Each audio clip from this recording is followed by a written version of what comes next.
All right, what's going on, everyone? Welcome into this episode of the Chief Zone Podcast. My name is Farzin Vasugi, and we are live on a Monday night, going a little earlier than we usually do on a Monday, but we're here nonetheless. Obviously, breaking news today. If you've been under a rock in the last, I don't know, 10 or so hours, the Kansas City Chiefs traded for quarterback Justin Fields. They made a deal with the Jets.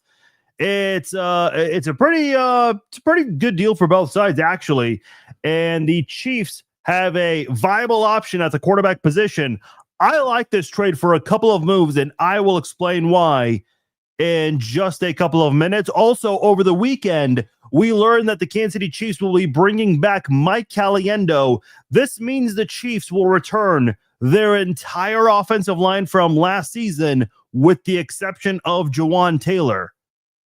Do you like this move to bring back Caliendo or not? I'm already seeing some comments about that in the chat. So we've got a lot of things to get into. Also, we are going to open up the link for you guys to call in. So if you guys want to call in and share your thoughts on Justin Fields, Caliendo, or anything Chiefs NFL related, please do so. I'll have the link for you guys to call in a little later on tonight. Want to let you know this podcast is brought to you by SeatGeek. It is March Madness. The NCAA tournament will get underway this week.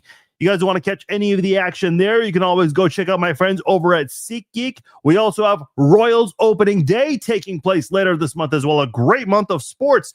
We've got KU playing over the weekend in the West Coast. Mizzou essentially having a home game in St. Louis.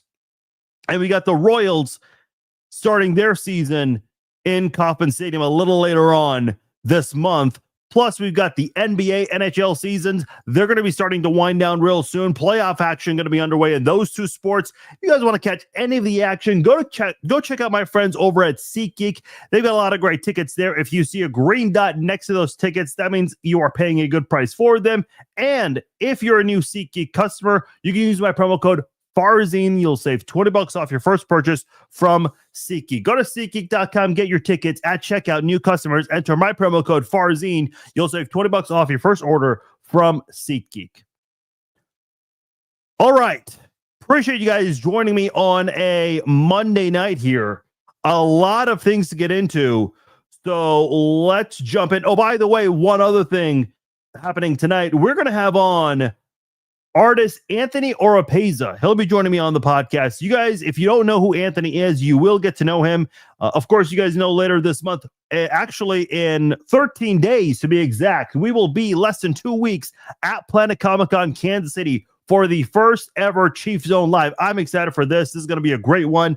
And joining me will be Chiefs Hall of Famers Deron Cherry and Neil Smith. This is going to be a lot of fun. Both Deron and Neil will have a meet and greet before the show as well as after the show. So you guys will have a chance to meet them as well as many other celebrities that will be at Planet Comic-Con Kansas City at Celebrity Row. If you guys want to get your tickets, go to planetcomiccon.com. Get your tickets there. All right. Let's get right into it. I want to hear from you guys, and I'll post a link for you guys to call in a little later on. But of course, the breaking news of the day in the NFL world, the Kansas City Chiefs have made a trade with the New York Jets to acquire quarterback Justin Fields. They gave up a 2027 sixth round pick. At first, I heard sixth round pick, and I thought, oh, I don't know. I kind of like that they have 9 draft selections, especially with a lot of defensive backs moving on. Well, it is a 2027 sixth round pick. I like that a lot more, especially considering the Chiefs have a third round pick next year from the Trent McDuffie trade. So I already like this move a lot just for the fact that they gave up next year's sixth round pick. And on top of that, when it comes to his $10 million guaranteed for 2026, the Chiefs are going to take on $3 million of that, according to Tom Pelissero of NFL Network. Now, as far as the full contract details, I'm sure those will come out in the coming days. But I like this move for Kansas City. I really do.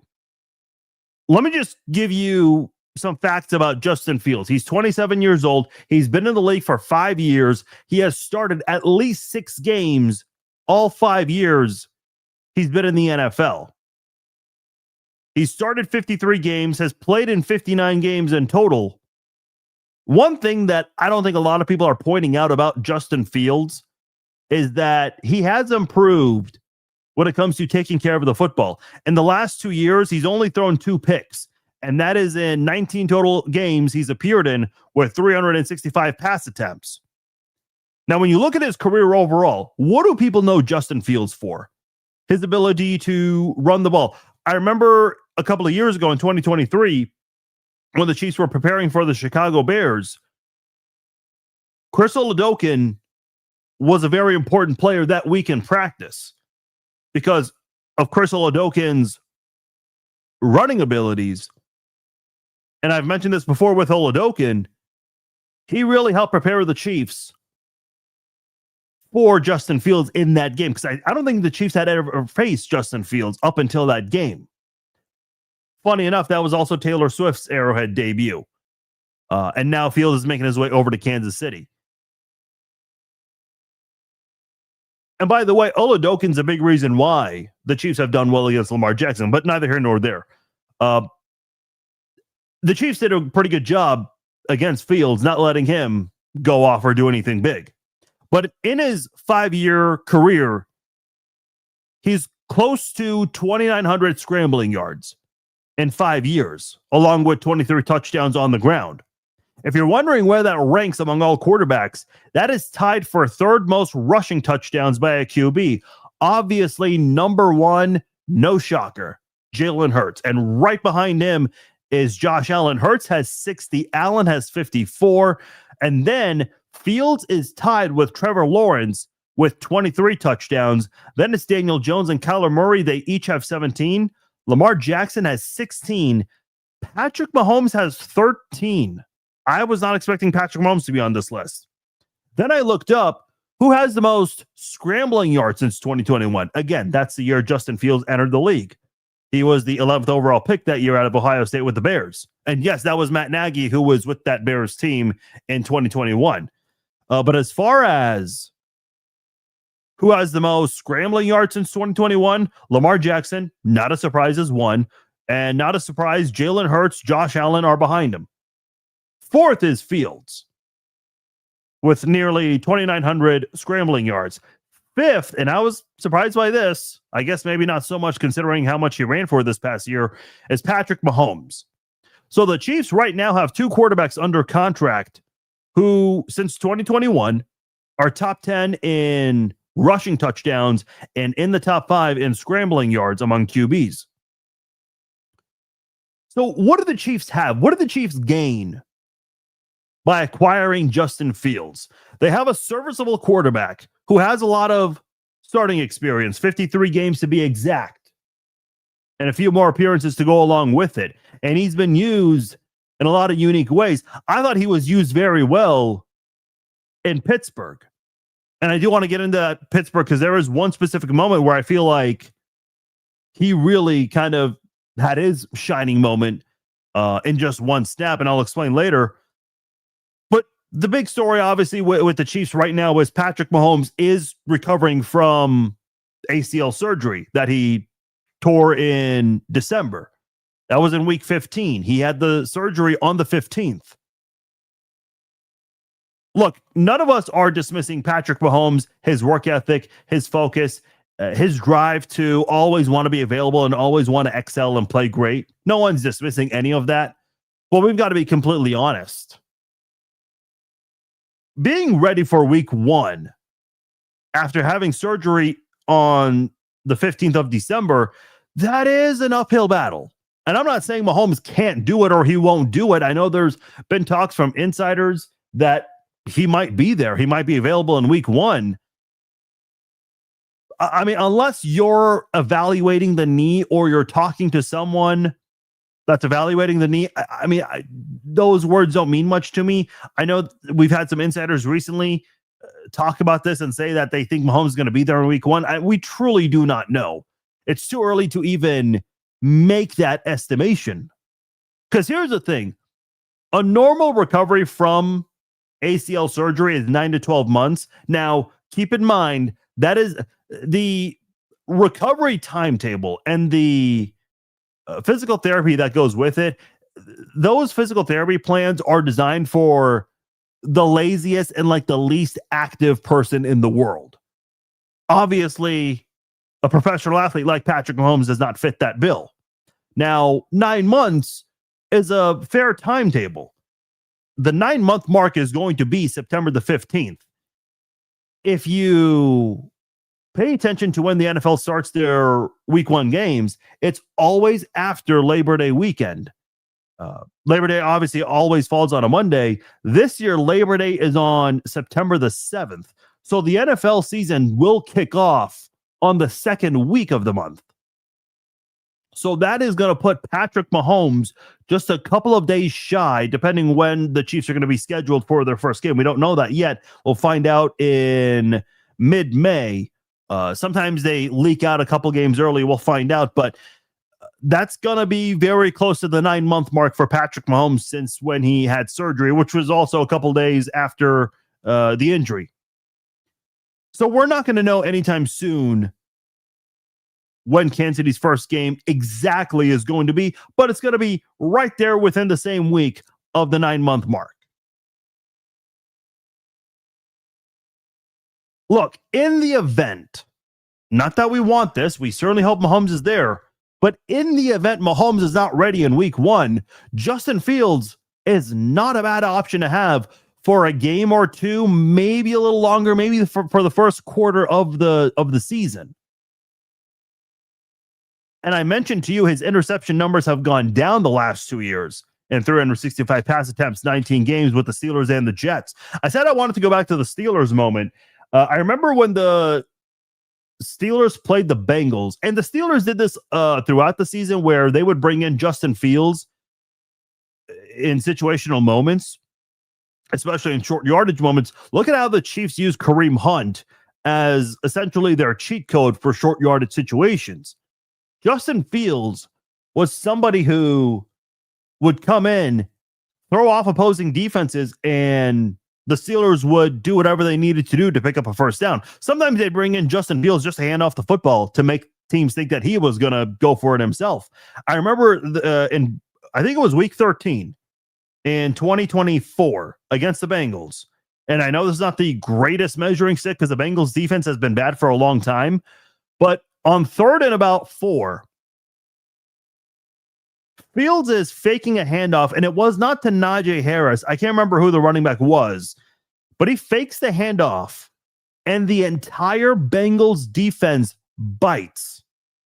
And Justin Fields pulls away. And I don't know if it was an option play or if that's the way the entire play was designed, but Fields pulls away and has this wide open lane to his right to run for a first down, slide, game over, seal it for the first down. Russell Wilson comes back into the game to take a knee a couple of times, and the Steelers go on to win. I mentioned last week I would not be upset if Russell Wilson was the quarterback the Chiefs brought in. Now, do I think Russell Wilson would settle for a backup job like Justin Fields is about to take on? Probably not. I think Russell Wilson feels like he's got an opportunity to start somewhere. I mean, he got off to a fairly good start with the Giants last year when he led the league in passing the first couple of weeks. But I digress. The point I'm trying to make here is Fields did play alongside Russell Wilson in Pittsburgh, and he, again, was drafted in Chicago where Matt Nagy was the head coach. That was Nagy's final year there. And I know Matt Nagy, not really a popular name in KC, but my point is he's got a lot of familiarity with the style of what the Chiefs want. His skill set absolutely fits Andy Reid's offensive scheme. And let's go back to 2009 when Mike Vick got out of prison and got back into the NFL. He joined the Philadelphia Eagles. Andy Reid wanted to bring him in. Donovan McNabb was still the starter in 2009, but they found a way to sprinkle in Mike Vick throughout the season. And then in 2010, they trade McNabb, I believe, to the Washington Redskins for a second-round pick, and Mike Vick becomes the starting quarterback for the Eagles that year. And it ended up being a pretty good season for Mike Vick. Because I remember in the mid 2000s when Vick was in Atlanta, everyone was obsessed with Vick's athleticism, hence why he was so popular in Madden, because people would just pick the Falcons and they would run with Mike Vick because that was a fun thing to do. Now you have a lot of quarterbacks who run, so it's not as fun to pick a running quarterback. However, back then, and I don't know if I would say Vick was the prototype for running quarterbacks, because you still had a couple of those before Vick, but I think Vick was just the one guy that would just be always on display for that. But the one big pushback on Mike Vick back then was that he was not a complete quarterback. He just wasn't. And when he joined Andy Reid in Philly, Mike Vick had a damn good season with the Eagles that year. And had Mike Vick been able to spend a majority of his career with Andy Reid in Philly, he probably would have had a few Pro Bowls and a couple of All-Pros to his name. We'll never know that because the Mike Vick and Andy Reid duo did not last very long in Philly in general. But I feel like, listen, we know with Andy Reid, he always gets the best out of you. He just does. Remember when Alex Smith came to Kansas City? Alex Smith had his best years with the Kansas City Chiefs. Way better than what he did during his time with the 49ers. Even his best year with the Chiefs is way better than Smith's best year with the 49ers. So we know Andy Reid is capable of getting the best out of quarterbacks. And I'm not suggesting Justin Fields is going to follow that exact same path as Mike Vick in Philly. But God forbid, if Mahomes has to miss more time than expected to start off the season, or if he re-aggravates the injury at some point during the 2026 season and Fields ends up being used much more than anticipated, Fields is not a bad guy to have on your football team as a backup. And I think he can do more if he gets an opportunity under Andy Reid's offensive style. That's not preferred, but God forbid you're ever in that position. I like this option for the Kansas City Chiefs. And by the way, I mentioned that specific play against the Bengals where Fields had that fake to the running back and the entire defense bit, so he ran to the right. Again, I recognize not the greatest measuring stick because the Bengals defense was pretty bad that year, still is. I mean, I suppose they've made some improvements in the offseason. We'll see how that comes on the field. However, you look at what the Chiefs have. Let's assume Patrick Mahomes is not playing for 2 games. Let's just assume that for a moment. Could the Chiefs employ a strong rushing attack for a couple of weeks, kind of like what you see in Baltimore with Lamar Jackson and Derrick Henry? And I'll even add this because I think before Derrick Henry got there, if I'm not mistaken, Baltimore had a pretty good rushing attack in 2023 with Gus Edwards and Keaton Mitchell. And I'm looking this up just to make sure, but I believe they ranked first in rushing yards that year as well, even before Derrick Henry arrived. See, they were second this past year, right behind Buffalo, who had the leading rusher in James Cook. In 2024, they had the number 1 rushing attack with Lamar Jackson and Derrick Henry being a big part of that. 2023, yeah, even before Derrick Henry arrived, they still had the best rushing attack. Now, in 2023, they were averaging 156 yards per game on the ground. And a year later, that jumped up to 187 with Derrick Henry. So the Eagles had a nice significant jump as well, but Baltimore was just better, and Baltimore was able to remain the best rushing team in the league. So here's what I will say, because if you want to employ that kind of offense until Patrick Mahomes returns, you have the personnel for it. I mean, the Chiefs went and got Kenneth Walker III, the reigning Super Bowl MVP. They also went and got Amari DiMercato, who's got great breakaway speed. And I mentioned this to you guys last week, and I know this is not maybe the most pleasant stat if you're a Chiefs fan. It kind of comes with mixed emotions now that DiMercato is part of the Chiefs. But if you look at the longest run of the season DiMercato had each of the last 3 years, they're all better than the biggest run Kansas City had each of the last 3 years. I think his DeMarcado's biggest run of the season, I want to say, was 49 yards. That still beats Isaiah Pacheco's biggest run, which was 48 yards. That was the big touchdown run against the Jets. So you've got more explosivity on this offense right now. Remember a couple of weeks ago at the scouting combine, what did Brett Veach say? We want a more explosive running game. Well, you got that. You got the reigning Super Bowl MVP, who didn't just have a great Super Bowl, he had a monster postseason in Kenneth Walker, and you've got two running backs with great speed in DeMarcado and Brashard Smith. Look, I don't know what the future holds for Kareem Hunt at the moment. He is still a free agent. But I would say the odds of Hunt coming back are slim to none. Do I hope it happens? Yes.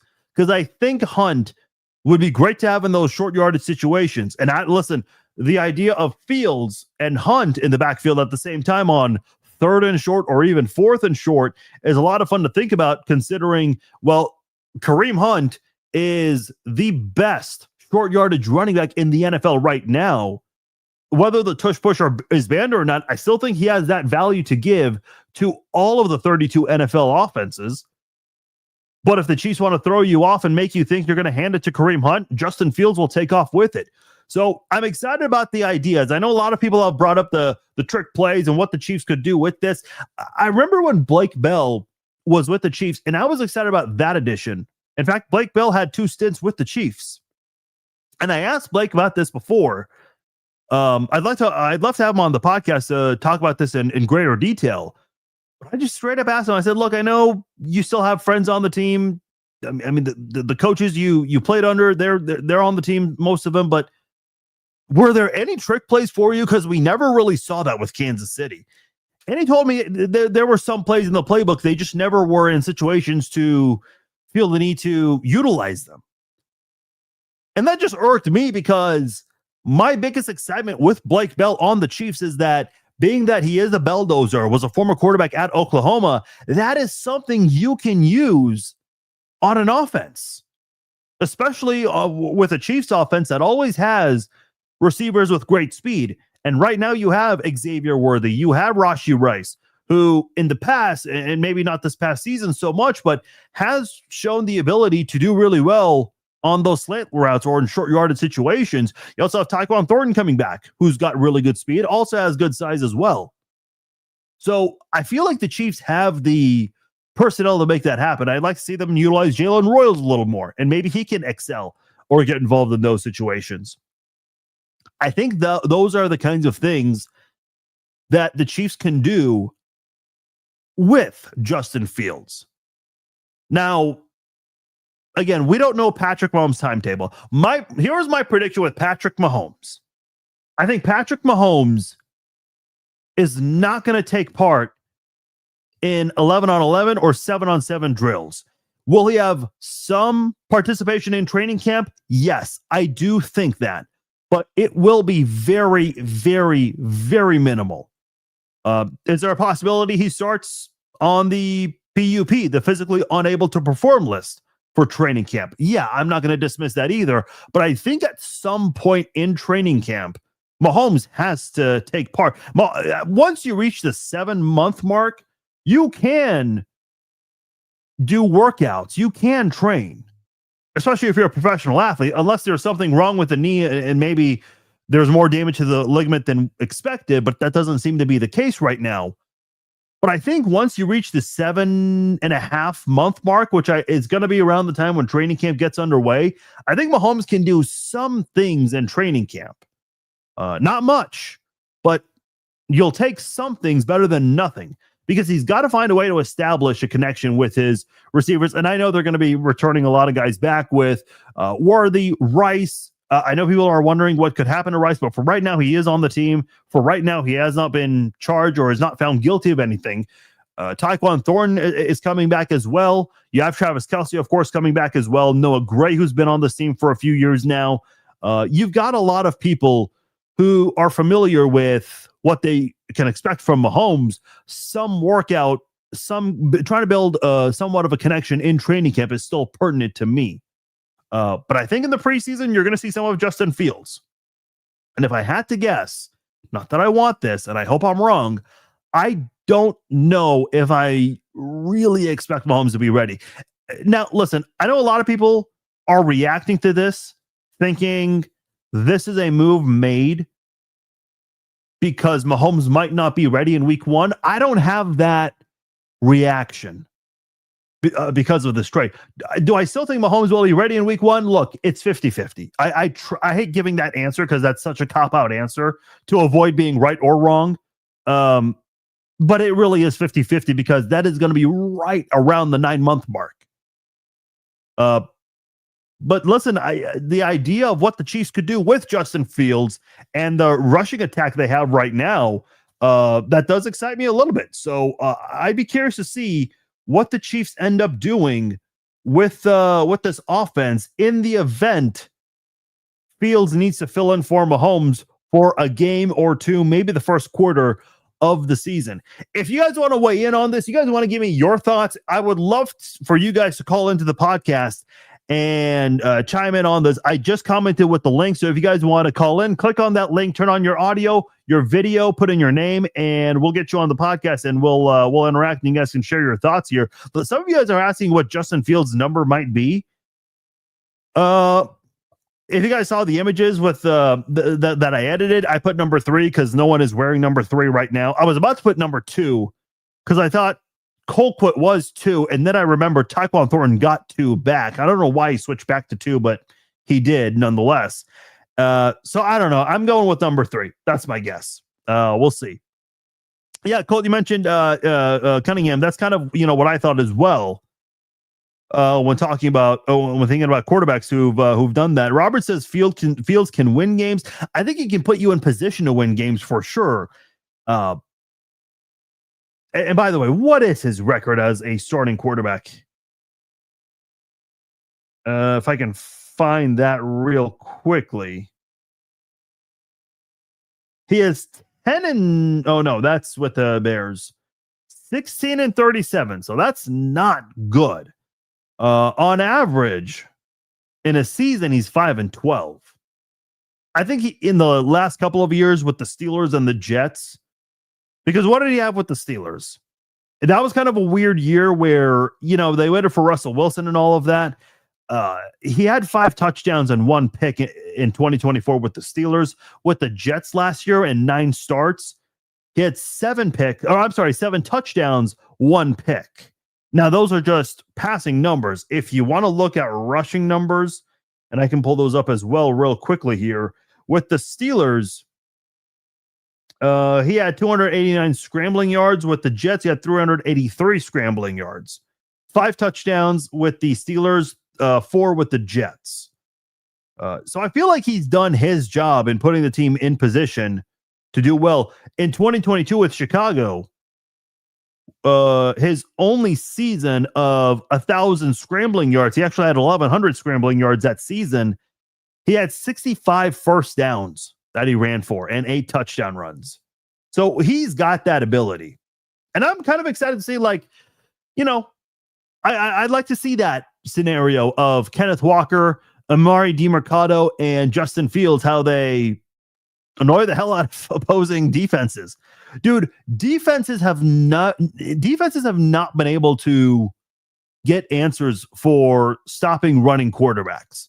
Now, that's not to say Lamar Jackson's never been stopped in a game. That's not to say Mike Vick's never been stopped in a game. Vince Young, some of the more notable running quarterbacks that we've seen in the past. But usually those kinds of quarterbacks tend to really rattle a lot of defenses. I'd like to see that in one regular season. Because here's the thing. Let's say Mahomes is ready to go in week 1. He's fully recovered, almost as if nothing happened. That knee is fresh and good to go. I still think, kind of like what the Eagles did with Andy Reid and Michael Vick in 2009 rather, I still think the Chiefs will find ways to sprinkle in Justin Fields. I kind of feel like you have to. And I saw Nick Wright on his show today talk about how the QB sneak might be back. I'll be honest, that wasn't really a thing that I thought about. I know a lot of people have been giving that reaction. But I still think at the end of the day, This is a quarterback that's going to bring some versatility and flexibility to your offense that can maybe help push the offense a little forward. Because we all know the offense desperately needs that right now. They absolutely need it right now. A lot of you guys are saying Wilson to Casey. Yeah, I kind of thought about that. But yes, his age, he is up there. But having Fields is not a bad idea. By the way, I saw this from one of the sports books. I think it was BetMGM. I might have that wrong. Let me pull that up here. Mark Van Sickle texted me this. BetMGM, yeah. So they had a nice little funny tweet that they had a good time with. Where is it? The Chiefs are the only team rostering 2 QBs who have received MVP votes in their career. Patrick Mahomes, a 2-time MVP winner, and Justin Fields, a 2022 ninth place MVP finish. Who in the hell voted for Justin Fields for a 5th place vote that year? Because essentially the way MVP voting works is first place votes, I believe, gets 10 points. Second place gets 5. Third gets 3. Second place gets 2. And fourth place gets 2 points. And fifth place gets 1 point. Somebody gave a 5th place vote to Justin Fields. Like, think back to 2022. When did you ever think Justin Fields was essentially a top 5 player that year? There's no way anyone could have thought that about Justin Fields. Logan says, I'm calling it now. Justin Fields' first play is an interception/fumble. Well, wouldn't that be quite a... What if it's a fumble and a pick on the same play, Logan, to fulfill your little INT/fumble there? How about a great backup since Chad Henne? Yeah, and a lot of people were excited for Carson Wentz, given the success he had in the past in Philly. Not with Andy Reid, obviously, but damn near close to winning a league MVP award that year up until his injury. It's just that he never was able to go back to his old form, which is unfortunate for him. Has had some good moments, but the Chiefs had Blaine Gabbert. They didn't really need him much. They also had Gardner Minshew this past year, who moved on to the Arizona Cardinals. So, yeah, it's been kind of an interesting ride. I remember the Colts for the longest time had Jim Sorgi. Remember him? That was Peyton Manning's backup for the longest time. When he got cut, that was a really big deal. The Chiefs really don't have, that Jim Sorgi type of quarterback right now to back up Mahomes long term. And I know a lot of backup quarterbacks don't want to be backups. They, unless you're a veteran in your mid-30s, that's really the only time when you'd be willing to accept a role like that. But I think at the end of the day, Kansas City right now, they've got a serviceable option and someone reliable in Justin Fields to fill in until Patrick Mahomes returns. I like the move. I really do. And I'd be curious to know if you guys feel any similar or any different on that. If you guys want to call in, the link right there is to call into the podcast. Later on the podcast, we will have Anthony Oropeza. He will be joining me in a moment. He will be at Planet Comic-Con. He is an artist. He makes a lot of great sports art with the Chiefs, the Royals, other local sports. He's been featured on the Kansas City Star, the New York Times even, which is really cool. He will be at Planet Comic-Con. He's going to have a lot of sports art that you can purchase there if you guys are attending Planet Comic-Con, in addition to checking us out over at the Chiefs on Live. But he's got a lot of other things going on there. So he also has a really cool story about meeting Kelsey and introducing his artwork to Kelsey. So we'll ask him about that later on in the podcast. I do want to get to Mike Caliendo, because Mike Caliendo did re-sign with the Kansas City Chiefs. This was a surprise to me, and I believe a surprise to a lot of you guys as well. Was I expecting this, or did I want this to happen? The answer is no from me. But I don't think it's the worst thing in the world if he's a backup. I will say I'm surprised the Chiefs brought back Mike Caliendo. Now, it's not a big deal. I mean, Mike Caliendo is going to probably still be competing for a job at the end of the day. I don't think his job is secure or guaranteed or anything like that. If you remember in 2024, the Chiefs had two bad left tackles in Kingsley Suamataia and Wanye Morris. Neither of them could figure it out at left tackle. The Chiefs bring in DJ Humphries. He gets injured within a game. And so they end up shifting Joe Thuney to left tackle, and their new left guard becomes Mike Caliendo. I didn't think Caliendo did all that bad, considering he was an undrafted free agent, never started a game in the regular season for the Kansas City Chiefs. I didn't have a lot of issues with him in the regular season. In the postseason, you definitely saw him and Thuney struggle a lot. If you look at 2024, he allowed 15 pressures and 2 sacks in 261 pass blocking snaps.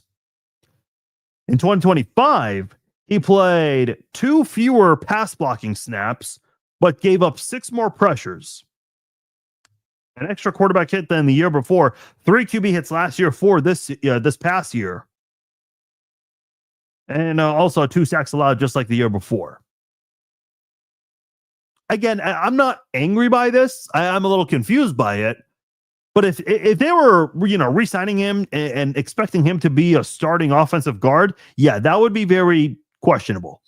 I do think that Hunter Norzad has shown a lot of good abilities as a pass blocker. In that Week 18 game last year against the Broncos, yes, the Chiefs used their backups for 99.9% of that game. Some of the starters only played briefly in that one, with a couple playing from start to finish.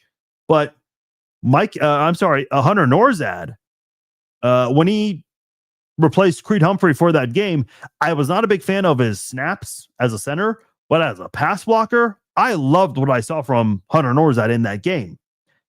And this past year in the season finale against the Raiders, again, I know the Raiders, both teams had their backups in that game. So how much stock can you put into that one? I don't know. But the way I see it, Hunter Norzad is a day 3 draft pick from the year before. And starting at left guard, or was it right guard? I think it was right guard, filling in for Trey Smith because Trey Smith was injured. Hunter Norzad did pretty well in that game as well. Hunter Norzad has had 2 good regular season finales for the Kansas City Chiefs. I think he can be a good offensive guard. I would not want him as a center. I feel like his snaps, and I know it's just one game we've seen that, but I feel like his snaps have been too low, and he would be better fit as a guard than a center, in my opinion. So the fact that the Chiefs brought back Caliendo is a bit of a surprise to me. And maybe they're going to use this as competition between Norzad and Caliendo for the backup guard spot. I don't know. But I suppose that's an option. Not really a big fan, but he's someone that has a lot of experience. He's gotten some playing time over the last couple of years, much more than expected. So I think the Chiefs see value in that and wanted to bring him in so they can have that familiarity on the team.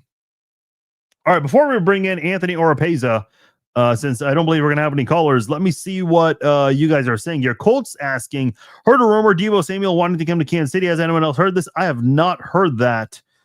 There are all kinds of rumors going on, and some are fake, some are real. So I don't know where you heard that rumor from, but there's a chance that might have come from one of those fake pages. I don't know. Though the one receiver that has been rumored wanting to come to Kansas City is A.J. Brown. A.J. Brown has a wish list of 4 teams. It is the Bills, the Chiefs, the Patriots. I can't remember the 4th team, but A.J. Brown does want to come to Kansas City. But I don't think Kansas City is looking to make a strong effort to bring him in. Kimberly says, faders are taking a lot of noise and have made some moves in free agency. We have to come hard. Yeah, the Raiders have had a good free agency for sure, and they're getting back Max Crosby, which isn't bad, all things considered. It's funny, Raiders fans at first were angry that reporters were saying Crosby's going to get traded, and then when he got traded, they loved the 2 first-round draft picks. Now they're glad Crosby's back. Come on, man. Just...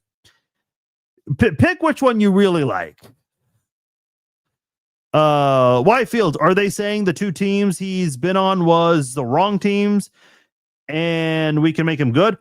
Like I said at the beginning, Andy Reid's been able to bring out the best out of quarterbacks. He has. He made Alex Smith a better quarterback. He made Mike Vick a better quarterback, and I think he can do that with Fields if Fields is given opportunities in Kansas City. I certainly think so. And by the way, speaking of guys wanting to be here, Nate Taylor of ESPN, he was reporting that there were a lot of teams. I shouldn't say a lot, but there was some interest from teams in wanting to acquire Justin Fields.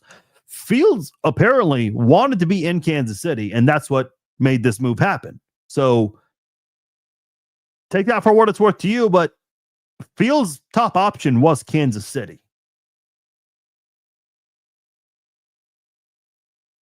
Oh, he was on QB1 on Netflix. See, I wanted to get into that show, but I think they took it down at some point. I'd be curious to see if it ever got back up. Do I think Gardner will be a starter for Arizona? No, I think they're going with Brissett, I believe, who's there. But I don't know if Brissett is a guarantee long-term. And when I say long-term, I mean long-term for the season. So if you're Gardner or Minshew, you should be ready in Arizona, especially considering those kinds of things that, I mean, Arizona's gone through a lot over the years there. Before we bring on Anthony Oropeza, I want to let you know we will be at Planet Comic-Con Kansas City. Get your tickets, planetcomiccon.com, and you guys can join us over for the Chief Zone Live. Actually, we do have a call-in. Before we get into Anthony Oropeza, let's go to the call-in line. And if you guys want to call in, not too late, I'll give you guys an opportunity to do so here. The link is in the comments here. So want to call in, click on that link. Turn on your audio, your video, put in your name, and let's chat it up. Joining me right now on the podcast, Daniel. What's up, Daniel? You're on the Chief Zone. Hey, what's going on? Real quick, I love this pickup because Justin Fields had Matt Nagy, Matt Eberflus, and Mike Tomlin. If anybody that could actually get Justin Fields ready to go for week 1, week 2, it's going to be perfect. That gives more time for Patrick Mahomes to heal up. Give those two weeks extra for him to fill up, and they're going to be able to not just the quarterback sneak, but more the optionness and flankers to Walker and everything. So I love this. Look, Andy Reid got what was the drama blank? What was the quarterback that went to the backup quarterback? Gardner Minshew? Not Gardner Minshew, before him. Blaine Gabbert or Carson Wentz? Carson Wentz, and he also had the one that won a playoff game or almost one of the. You draw on my blank. He's a big backup for Kansas City, but my name is Chad Henne. Chad Henne, yeah. Okay. He got Chad Henne. He won with Chad Henne. I love this. I love this. I love the fact that we got Walker as well. So, like I said, I think it's all moving up real good. And I'm just excited for the draft. I really hope we get Bain. So, anyways. All right. Appreciate it, Daniel. Thanks for calling in, man. And I know there are a lot of mixed opinions on Bain, and we can get into that later on. I actually had a mock draft that I created over the weekend, and that drew a lot of reactions, mostly positive. Listen, no mock draft is ever going to please everybody. But that one was well received by a majority of you. The only pushback was no wide receiver until the 5th round. So, hey, fair criticism. And keep in mind, I'm using PFF's mock simulator, and you can only go off what's available with that simulator. So that's why, I'm not picking the names. I'm just picking, it depends on what's available for you. So there is that. As you guys know, later this month is Planet Comic-Con Kansas City. We will be there for the Chief Zone Live. It is the first ever Chief Zone Live at the Kansas City Convention Center. If you guys want to get your tickets, you can go to planetcomiccon.com. It is right there. You'll see the yellow box. It says buy tickets. You can get a 3-day pass, or you can just see us just on Sunday if you want to get a Sunday pass only. But hey, don't just go to the Chief Zone Live. There are a lot of celebrities you can meet, a lot of exhibits, a lot of vendors, also a lot of great artists as well. And we are Very excited to talk to one of those artists right now, Anthony Oropeza, joining us here on the Chief Zone podcast. Anthony, thank you for joining me. How are you, sir? I'm good. Thank you for having me. Sorry about the sunglasses, but had an eye surgery about a week or so ago, so bear with me, please. Oh no, that's okay. I appreciate it, and I hope you're doing well, recovering. So glad you're taking some time to join us here. First of all, your background, man. I've had a lot of podcast guests, and they've all been great guests. Don't get me wrong, but I think you blow them all out of the water with the background there. I appreciate it. There's a lot of hard work back there, and if it wasn't for the fans giving me a little more confidence every year, this probably wouldn't be possible. So appreciate it. Thank you. Yeah, absolutely. Yeah, I got to ask, man, when it comes to art, I have such a great appreciation for art. I actually dated a gal who is an art teacher and certainly learned some things. Dude, I am not good at drawing or painting. So whenever I see someone else's artwork, I'm always really impressed. Talk to me about your love of art. How did that start, and how did this transition to being as big as it is now? To be honest with you, it started when I was a kid. I loved comic books. It's really wild how it's come full circle, where Planet Comic Con invites me as a guest creator, but I do sports, But it started when I was a kid. I love comic books. Then it transitioned into starting to love sports. And then, boom, I saw this sports artist when I was in high school, and he did stuff that just blew my mind. And so I've been trying to emulate his work ever since. So, yeah, that's pretty much how it started in a nutshell. I know if you go to your website, and for those who want to check out any of his art, you want to purchase anything, different sizes, different players, it is AO, your initials, AOArt5.com. And if you want to check the store section, there's a tab there. A lot of other things you can check out on your website. And, I see the Mahomes and that Miami game where the cracked. You have that. Chris Jones, signature flex. Going back with Satchel Paige, paying respect to the Monarchs there. Talk about some of your artwork that you have. Well, the thing is about 12, 13 years ago, I was either going to be a sports artist that actually did good work, or I was going to be a barista. And I took the bigger risk, rolled the dice on me, and the sports art just started evolving, getting a little better. Started off with the Royals. Then the Royals dipped, and then Mahomes showed up, and he's blown our mind ever since. And then once that got out with social media and the website, people started asking about it. I got invited to go places, podcasts, etc. And it's been a wild ride, and it's been really cool. But the thing is I almost didn't do this. If this almost behind me was almost didn't happen. It's really wild how it happened, but if it wasn't for the loves of the fan, for the teams, for the artwork, again, this wouldn't have happened. Is there a specific art piece of yours that you like the most, or is your favorite? You know what? The one that really started off, which is kind of weird because it's not sports related, was one I did with Mother Teresa. That's pretty much what started this whole sports thing. But then the other one, my first Mahomes, and then my Satchel Paige. Those are the two that I really like the most. The first Mahomes, believe it or not, was purchased in New York, which is wild. He saw it in the Times. And then the Satchel I still have, but I'm okay. I'm okay not selling it because I love it. So those are the two, but all of them it's kind of like kids. Unfortunately, when the kids get older, you got to let them go. So, but the thing is they go to really big fans of the actual athlete or the moment. So like I have one that I'm working on, 13 seconds. That moment right there, everybody knows about. It's not finished yet, but they're like, when this is ready, let us know. So it's really cool. And the Chiefs have been very active in the offseason so far. Tyquan Thornton coming back, Kenneth Walker, Super Bowl MVP. Yeah. Are you working on any artwork with those guys, with newcomers? How often do you try to come up with new pieces? Believe me, my mind is thinking about new pieces all the time for many sports, whether it's football, baseball, soccer. FIFA coming in, boxing. But the thing is what's really been cool and also, kind of not is I have commissions and I work full time. So I work evenings and weekends on the artwork. And so a lot of the new stuff coming in gets put on hold. And then if it becomes a commission, then it gets put on the list of stuff to do. But believe me, I've got a ton of things I want to do, especially with the new guys coming in, or this stacked defense. I even got our center that I've been wanting to do for about 2 years now that I haven't been able to do. And I know there's a collector out there that wants it. He hasn't committed yet. But so, there's like really important list of commissions. And then there's that one where like, these are a bunch of maybes. And then there's the ones I want to do. So it's a tough thing to balance, but I'm okay with it.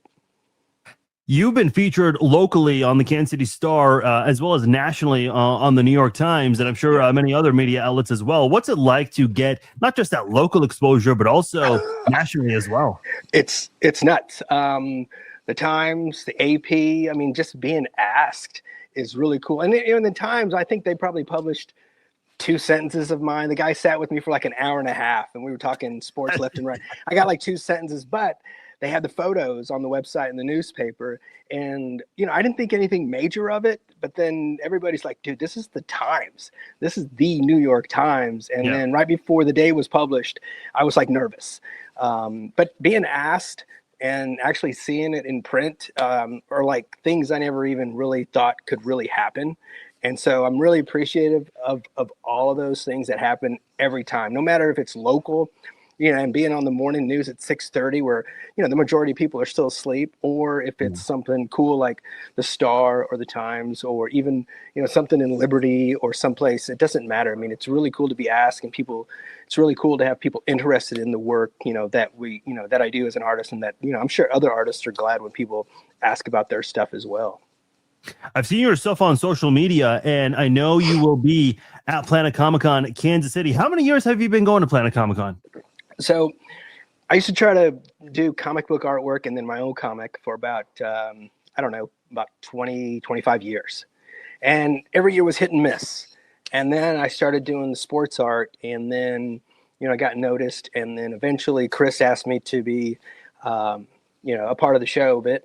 And this will be my 5th straight year, which is really cool. Chris is a big fan of both the Chiefs and the Royals.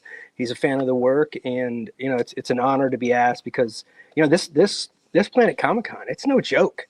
I mean, it's a monster, and to be asked, because they can invite other sports artists, and I'm sure they could ask other sports artists not only locally but nationally to come and visit. But I'm one of the lucky ones who's been asked to show up and show my work. So I'm really thankful to Chris, Phil, and the rest of the team.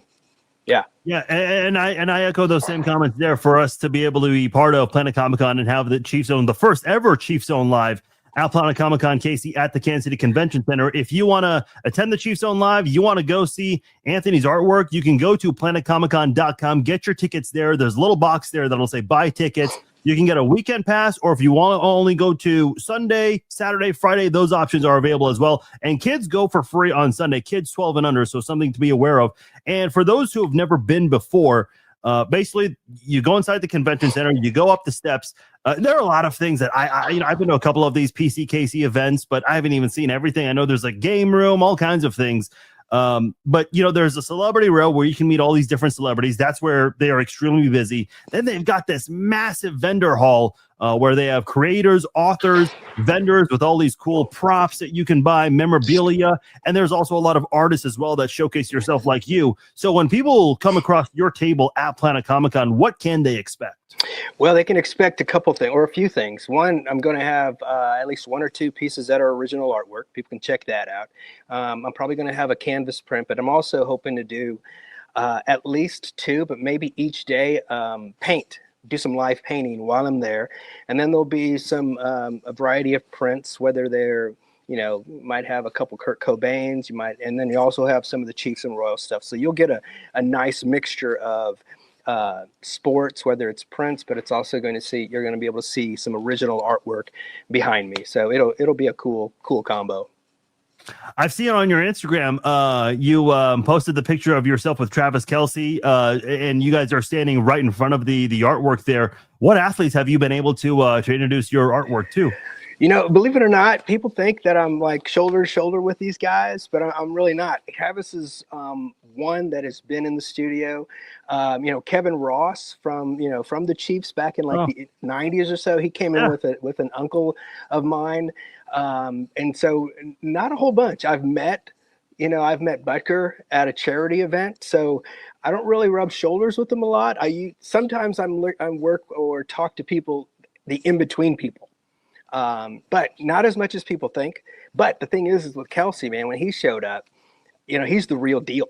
He was kind to everybody that was in the studio art house where I work out of. He was gracious to everybody. It didn't matter, what level you were, if you're a volunteer, if you're an actual artist here. And then he met my daughter, and she had a smile for a week from ear to ear. And so, that was probably the best. Me meeting him was great because I've never met, a future Hall of Famer like that. But when he was cool to my kid, man, I mean, that guy right there has got my love forever. So, yeah, it was cool. That's awesome. If you guys want to check out any of Anthony's work, it is aoart5.com. Again, his initials, aoart5.com. His Instagram is also aoart5. Anthony, before we let you go, is there anything else you want to say about your appearance at Planet Comic Con or your website, social media, where people can check out your work? Yeah, I know this is kind of weird mentioning because I never thought I'd mention this ever, but if you got any Swifties out there, I might be having something that has a Travis and Taylor Swift sort of thing there at the event. But yeah, come on by, check out the work. You don't have to buy anything, but what we do there is we actually give a discount, a lower price at the event than we do online, because we understand it's not, it costs a lot to get a family out there or just an individual ticket. I mean, it's not cheap, but you're paying for a good show. But what we want to do is go ahead and bring our price down for that event because we're glad people actually show up to the event. So those are probably the two things I'd like everybody to know. All right. Once again, if you guys want to get your tickets, see Anthony, see the Chief Zone live and everything else in between, go to planetcomiccon.com, get your tickets there, and we will see you guys in less than 2 weeks. Hey, Anthony, I appreciate you guys joining me on this episode of the Chief Zone podcast, and hopefully we can connect that PCKC.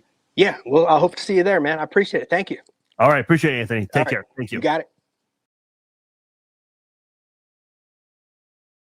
All right, that is Anthony Oropeza joining us here on the Chief Zone podcast. Big thanks to him. And again, check out his artwork. It is aoart5.com. And I believe aoart5 is also his Instagram handle as well. So you guys can check out a lot of his work. I've seen Anthony's work before, having him on the podcast. And I know he's been at Planet Comic Con before. I've only been to that convention twice.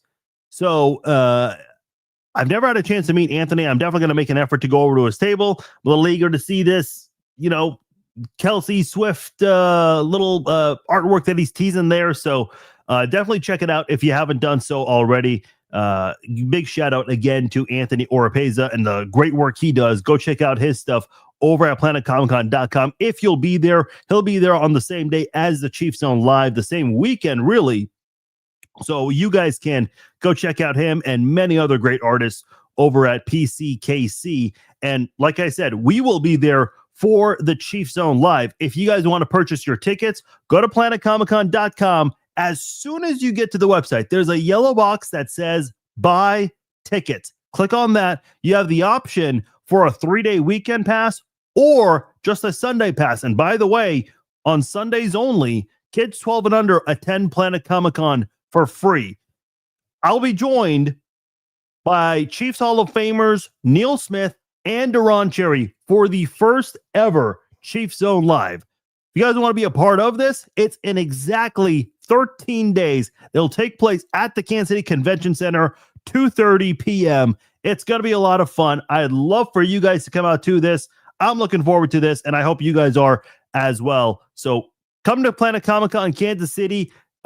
Tune into the Chief Zone Live, and also go take part in the meet and greet that both Duron and Neil are going to have before and after the Chief Zone Live. All right, that'll do it for this episode of the Chief Zone podcast. I appreciate you all joining me tonight. If you enjoyed any part of this podcast, please give it a like, share it with your friends, let them know about the Chief Zone podcast, let a friend know, subscribe on the YouTube if you haven't already. youtube.com/@thechiefzone. Also, if you guys missed any part of the podcast, if you joined in during the live stream and you want to check out the stuff we talked about earlier in the podcast, it'll be archived very shortly on Facebook, YouTube, X, Apple, Spotify, anywhere where you can check out the Chiefs Zone podcast. My name is Farzin Vasugian. Thank you all for joining me on this Monday. I will talk to all of you on Wednesday night, 7 p.m. Central Time in exactly 48 hours. Until then, be safe, be well. Talk to you all then. Peace out.